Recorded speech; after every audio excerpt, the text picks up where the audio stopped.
back into it. It's been a couple weeks. So at the Super Bowl, again, watching the world champion Kansas City Chiefs beat the Philadelphia Eagles. Eagles fans, let me tell you, talk a lot of crap throughout the game.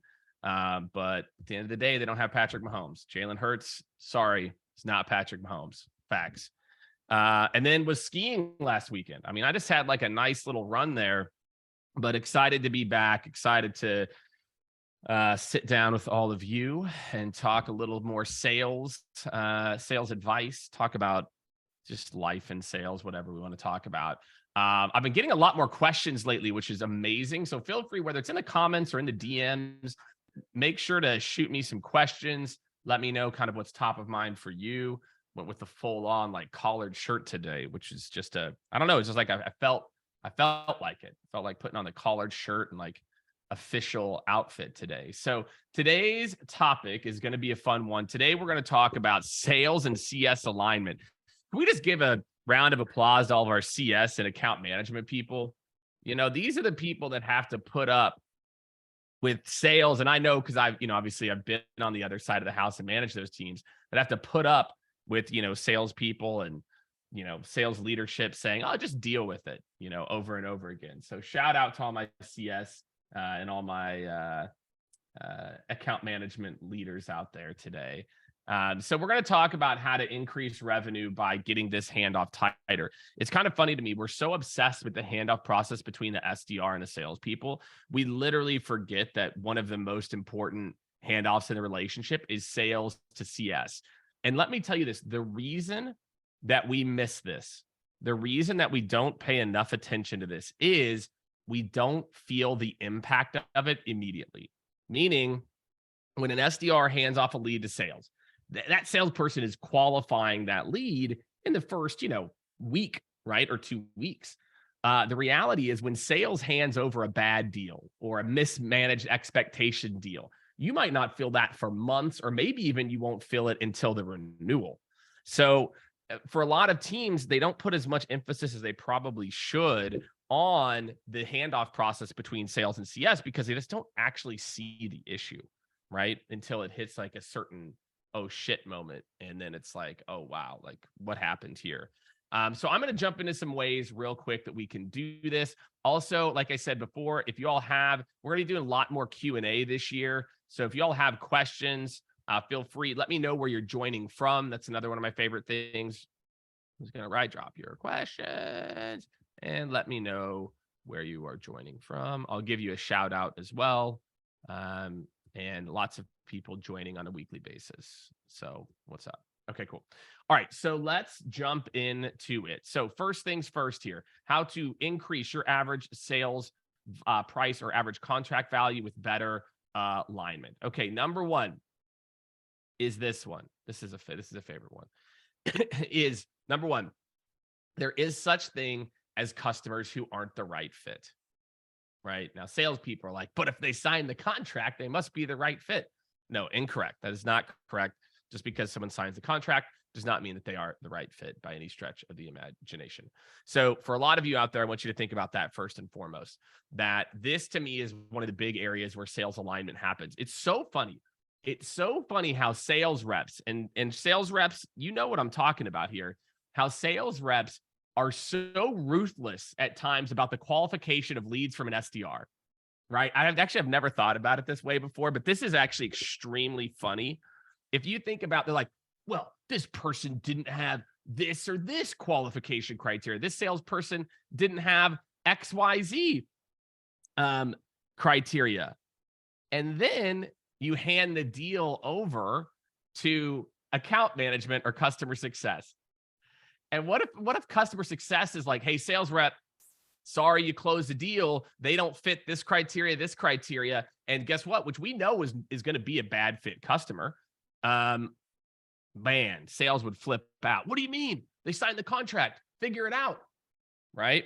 So that's number one, is like you have to define bad fit customers. What's up, Andrew? Andrew in the LinkedIn team of the Chicago office. I've been to that office a bunch.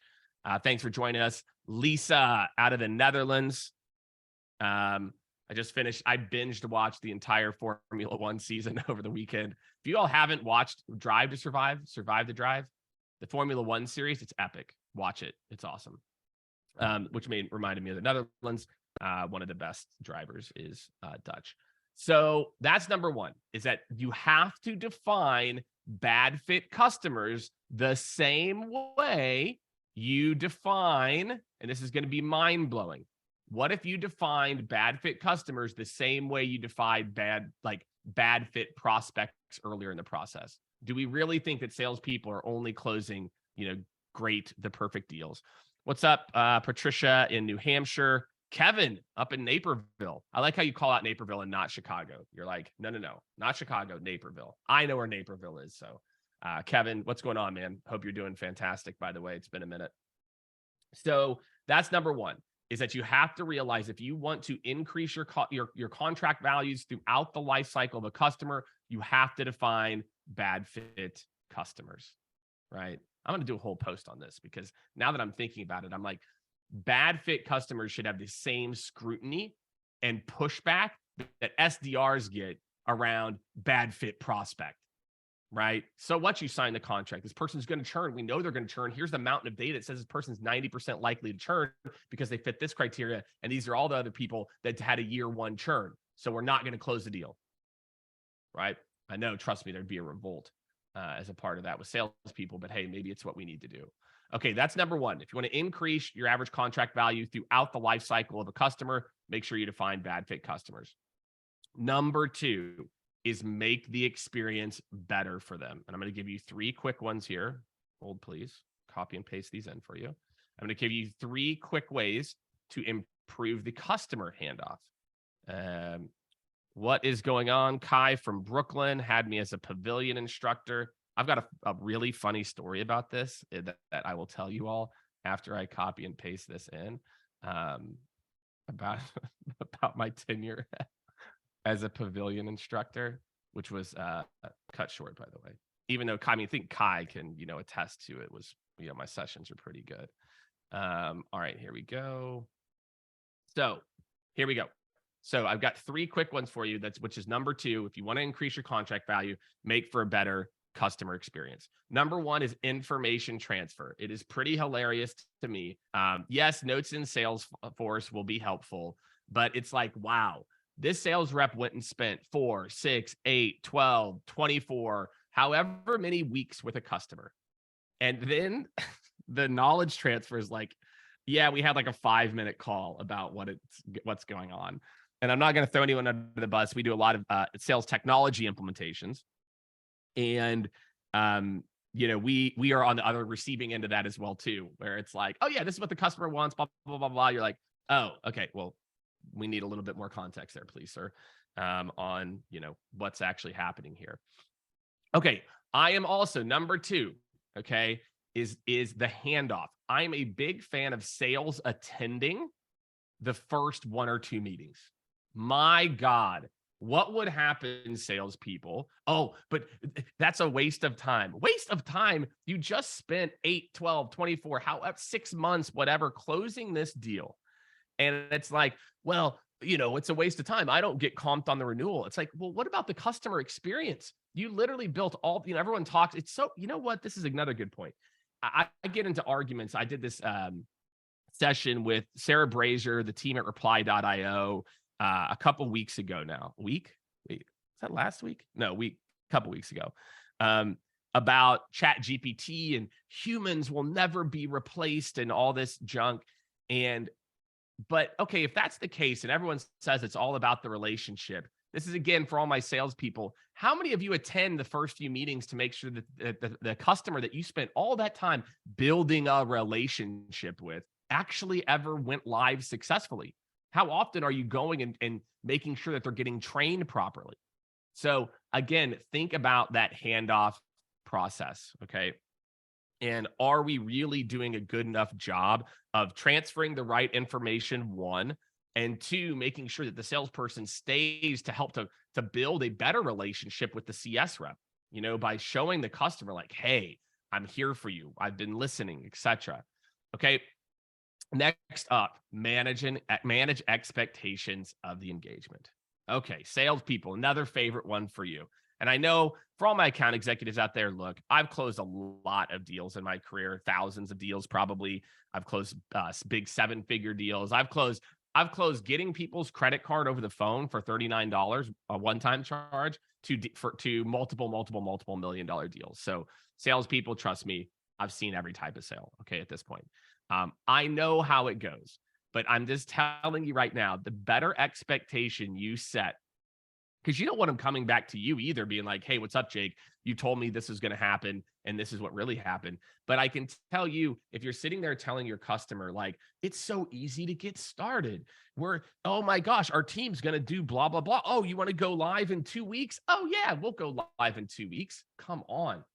Like, literally, the CS team, I hope everybody tags their CS team in here. The CS team is going to be like, man, how do I get my VP of sales or CRO to listen to this? Because what Jake is talking about is the life that I live every single day. So I'm just telling you this. Forget the AE, the account executive and CS relationship, forget all that, and just think about your customer's experience. Am I making sure my customers, and there's a ton of data around this, that the first 3 months of a customer's experience with a company has a direct impact on their churn a year down the road. So just think about these three things. If you just do these three things better, do a better transfer process, have sales join for, like, they can multitask. I don't even care. Just have sales join the first few calls. So the customer is like, wow, like the person who spent all this time with me actually cares if I use the product. And then make sure that you have very specific talking points for how sales actually talks about the implementation process. Sales refusing to talk about the implementation process is probably the number one friction point that I see whenever companies go live. So sales teams, you need to have a criteria for how you talk about the implementation before you hand it over the fence to CS and help to make their life a lot easier. So I've got one more for you. So number one, as we kind of jump into this, number one was there is such thing as a bad fit customer. Make sure you define that the same way you define the criteria at the top of the funnel, define it at the end of the funnel, right? Number two is think about the customer experience and how you can provide a better experience. And then I've got number three from you. First, I'll tell my story about my Kai. I'll tell you the story about me as a Pavilion instructor. So Pavilion is a membership community for salespeople and sales leaders, mostly tech. And I've done a LinkedIn class for them for maybe like a year or so. And on one of the sessions, the sales rep, I said, okay, let's talk about LinkedIn profiles, et cetera. And then I said, okay, well, guys, let me talk about marketing and how marketing needs to support salespeople around LinkedIn. And I may or may not have pulled up, after making a point, a company's page and described their LinkedIn strategy as garbage, which I guess I could have had a better choice of words than garbage. But their strategy was garbage. So I stand by it because they're just sharing a bunch of links. Nobody's interacting. It's only employees. And the rep shared it with the marketing department like, hey, we can do better here. And the marketing department was like, we're paying for this. And he said that our strategy was garbage. I've not been invited back to teach that. They sent me a note like, Jake, blah, blah, blah. I go, look, you guys just do your thing. I don't need to be a part of this. There we go. All right. Muhammad, what's going on? Muhammad put a very long comment in here. Let's see. Driving experience. Senses. Man, that's a lot in there. I think. Okay. I think I get what you're saying. You're giving a good example of like how to do a good implementation plan. Yeah, I know, Kai, but I did call somebody's marketing department's LinkedIn strategy garbage. So anyway, it happens. Life happens. Okay. So last but not least is number three here. I digress. How CS can help sales. So again, I've been talking a lot about how sales can help CS to drive customer value, but let me give the flip side to you. Okay. Number one is feedback on best fit customers. Like, I think a lot of times CS teams and account management teams don't do a very good job of going back to sales and creating this loop. Hey, this works. This isn't working. Tell us what's working. Tell me more. What do you want to see differently? etc.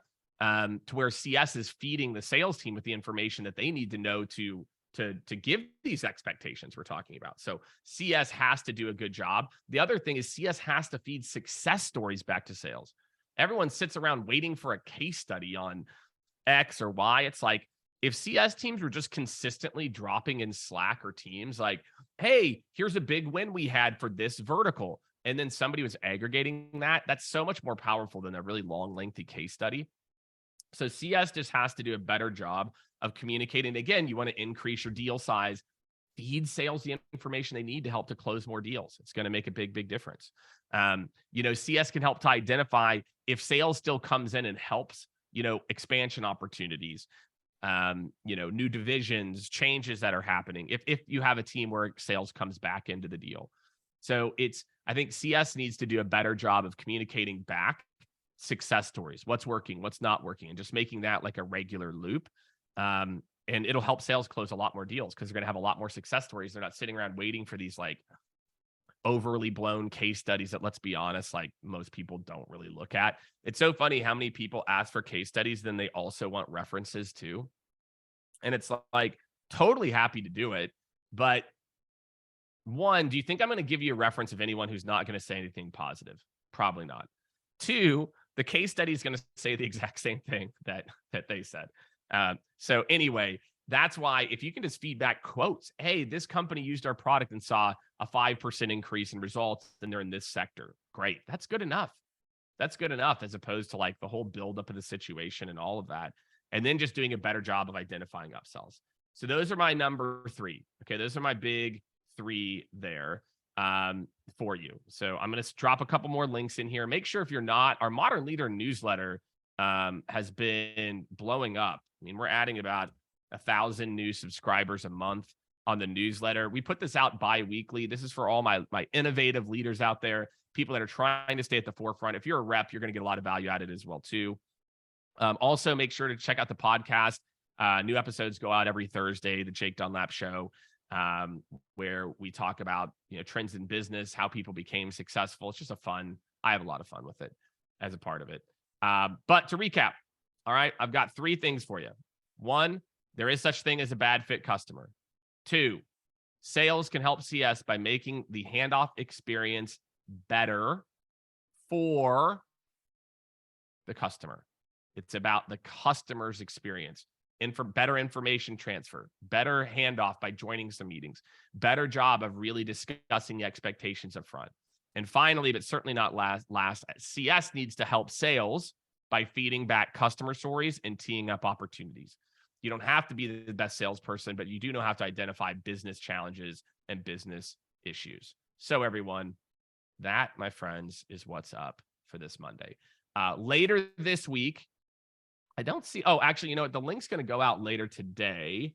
If you go to my feed, let me see here. I've got you. Yeah, we're doing another. You got back to back today and Thursday, where I'm going to be talking about compliance. I know that like some of these topics I read it, I'm like, this sounds real boring. But I'm telling you this, there are some real privacy laws and compliance laws that are going down in the United States right now that if you are in sales or marketing, I am telling you, you need to be aware of these. These are like GDPR and variation of that type of stuff that will impact you. A lot of these privacy laws, like, oh, my boss will tell me, or this will happen. It's like, I'm telling you, we're really behind. So join me Thursday. And then next week, we're going to talk about the warm referral talk track, how to get introductions. Let's say if you grow current accounts or you're trying to get new business, how to grow current accounts within that group of people you talk to, and how to do a better job of getting referrals with other people in your territory. So next Monday at 11 is all about getting those warm referrals, which I feel like we just have completely forgotten about in sales. Kevin, I appreciate you. He already listens to the podcast and just signed up for the newsletter. I appreciate it. I really enjoy the podcast. So I'm glad that you're getting value out of it. So that's what's up, everyone. I'm back. Happy Monday. No new crazy trips planned. So I'll be around for the next month or so. Hopefully enjoyed Brian's session. I had Brian on our team do a LinkedIn takeover as well. So to wrap up, I have actually a couple of questions here. that I had got. And again, feel free to shoot me a note whenever you have some of these questions, and I'm happy to share any insights I have in these as well. So the very first one is, how did I get to 70,000 followers on LinkedIn? And when I started my LinkedIn journey, I was at 8,000, and now I'm at 70,000 a few years later. So I'm going to give you my 5 tips for how I got 70,000 followers on LinkedIn. Tip number 1 is I connected with a bunch of people and maxed out my connection requests every single week. I built relevant lists in Sales Nav. It didn't just happen from a bunch of viral content. And I just started connecting with people that were relevant. And I'd max that out every week. And that helped to get the snowball going, getting more people and more people seeing it and liking. So I took a proactive approach to growing my audience. Okay. Number 2, and this is another big one, I started putting out content every day at about the same time every day. People like consistency. They want it. A lot of people are worried that they'll saturate the market. That's not really what happens. Instead, people are like, ooh, that next post came out and the next one. And there's so many other people that are posting, it doesn't really matter. But I was just consistent in the times that I was posting. Number 3 is I would make it a point to try to engage with people and their content that had a lot more followers than I did. So on a consistent basis, let's say I put up a post at 7:30 a.m. Central Time, or around that time every day. I then would go and look at people that had already posted and start to comment on their content. I found that did really, really well. So I maxed out my connection requests. I did a really good job of interacting with other folks, and I started posting consistently. The last 2, I think, are maybe a little bit less counterintuitive. Is the other thing that I did is I started doing a lot of like different guest spots. So I started to reach out to people and say, hey, people that were active, like if they had a podcast or if they had a show on LinkedIn, and I would ask them like, hey, if you're looking for people, I'd love to talk. I think a lot of times it's like your ego won't let you get in the way of doing that. And so you don't reach out to people. You're like, I don't want to seem desperate, but I was like, why do I care? Like if it's free exposure for me, like that's a total win. And then last, but certainly not least, and actually maybe I should have started with this, which is I was very intentional about the topics that I talked about. And I think I continue to do a better job of this. I narrow down and I don't try to talk about everything. Some people do. Some people, like, their jam is talking about all this stuff in their personal life and etc. That's fantastic. That's not really my jam. I do it. I talk about stuff in my personal life, but look, I talk about sales, a little bit of leadership, and a little bit of career. So get very focused on your audience, what you want to be known for and those things. And that's how you'll grow your LinkedIn following. That was my recipe, and I hope it helps a lot of you out there grow your LinkedIn following. Next question I got on this as well too. And feel free if you have that. There you go. Terry Stewart, I'm always plugging Sales Nav. Terry Stewart, what's up. That's my name. Great. Rewarding. Good, Muhammad. The next question I got, and feel free, guys, drop questions in here. And if I don't get to him today, I might be able to get to him next week. Was the craziest thing I've ever done to make a sale? This is interesting. I feel like I'm pretty boring with a lot of this, but I will give you one of the craziest things that we did to crack into the enterprise market for one of our clients. This company did wait list management, and now you see it everywhere for fast casual restaurants, things like Buffalo Wild Wings, Chili's, Applebee's, eating good in the neighborhood, those types of restaurants. And we could not crack the enterprise. And I will not take credit for this. Actually, the head of marketing at this company kind of thought of, well, what if we recorded videos and sent them via, and this strategy actually made it into a book. Stu Heinecke, if you read his books, this strategy actually made it in there. We sent like 15 leaders a customized iPad with a video. Then that was the only app, was you could play the video and it said, hey, here's what we know about your restaurants. We want you to use this first iPad. And I think we had a 75% meeting book rate. And so it's not necessarily about closing the sale, but it was a mix of, it was relevant. It's an iPad waitlist management. It's on an iPad. It was customized. It wasn't just the kitschiness of the iPad. They clicked that video and it was me or the CEO talking directly into the screen saying, here's what I know about your locations. Here's how I think we can help. Let's set up some time to connect.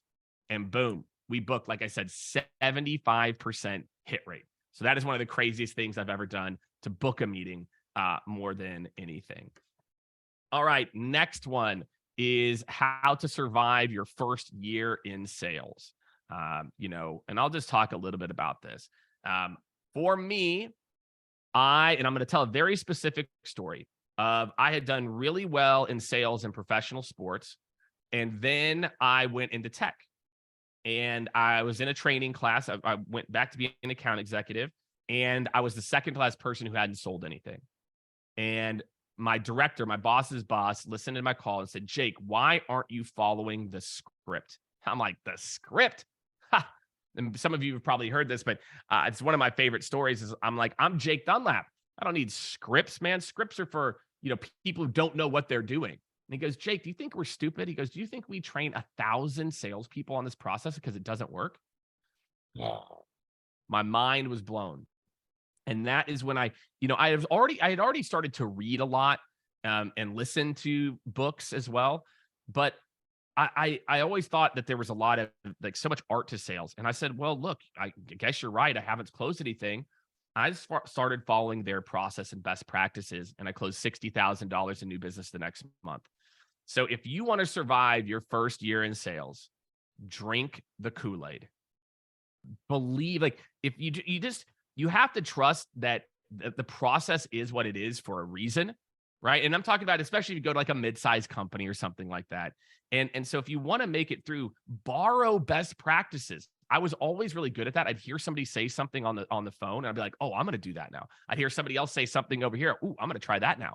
And so just borrow best practices. Don't try to reinvent the wheel. Right. And if you want to survive, like just imagine if this is your first year in sales or first year in a new job in sales, if you're always trying to recreate the wheel and figure it out, first just go take the playbook, execute that, which is a bunch of best practices, and then iterate it on make it better. So that's what's up. If you want to survive your first year in sales, or if you want to survive your first however long in sales, that is how you've got to do it. Don't try to reinvent the wheel 24/7. Instead, borrow, beg, steal best practices, execute those because they're based on what works, and then make them your own. That is how you're going to be wildly, wildly successful. Let's see, my man Jason, what's going on, man? Jason, CEO of Orem, is in the house. Jason, we've not cut up in a little bit. You got to DM me. We're far overdue for a cocktail or just to sit down here in Austin and say what's up. So I've got time for one more question. And then Lisa, do not worry. I will get to your question. I'll answer your question at some point, and I will tag you in it when I do it. So I'm going to go ahead and drop your question so I do not forget it. But I do have our all company, all hands that I, as the CEO, cannot be late for. But Lisa, I will get to your question, I promise. So last question.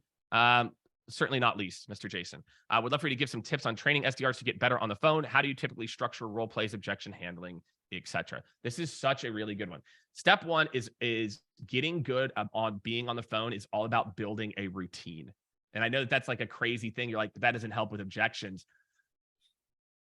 Cold calling is a lot like doing pull-ups. If any of you have ever gotten really good at pull-ups, you start to get these calluses on your hand, but it takes a while, and it becomes like very difficult to do pull-ups until you get these calluses.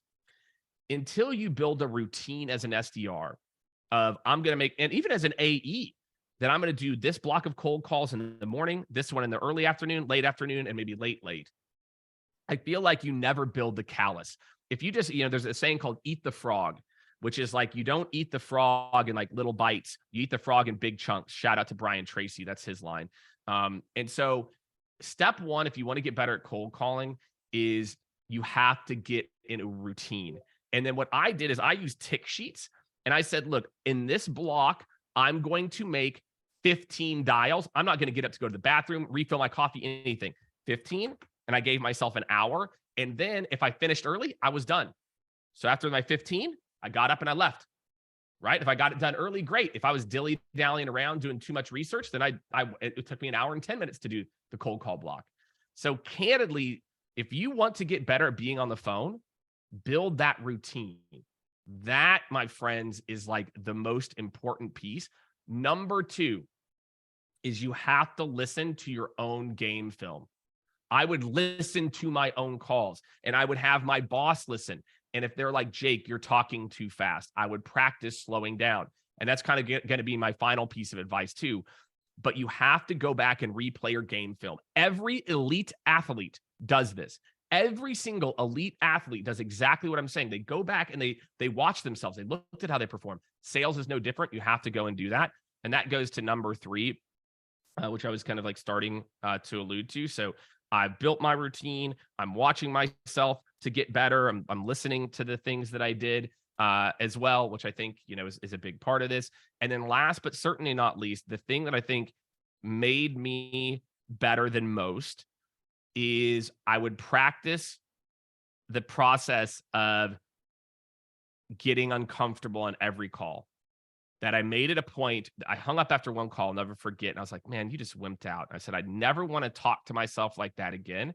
So I made sure that I didn't do that. I made sure that I wanted to make sure after every call I made that I never didn't have that uncomfortable moment, because that uncomfortable moment only takes 5 seconds, as opposed to thinking about that uncomfortable moment for minutes or hours. And so that's how I got better. I built the routine. I listened to myself, and I set that one rule. I will never hang up from a call not feeling like I didn't have that uncomfortable moment. So that's what's up, everyone. I hope it helps. All right. Keep dropping the questions in there. Lisa, I will not forget about you. It's in my document. And feel free every Monday at 11. This coming Thursday, we got the compliance one at 11. I'll see you all later. Have a great rest of your day. Have a great rest of your week.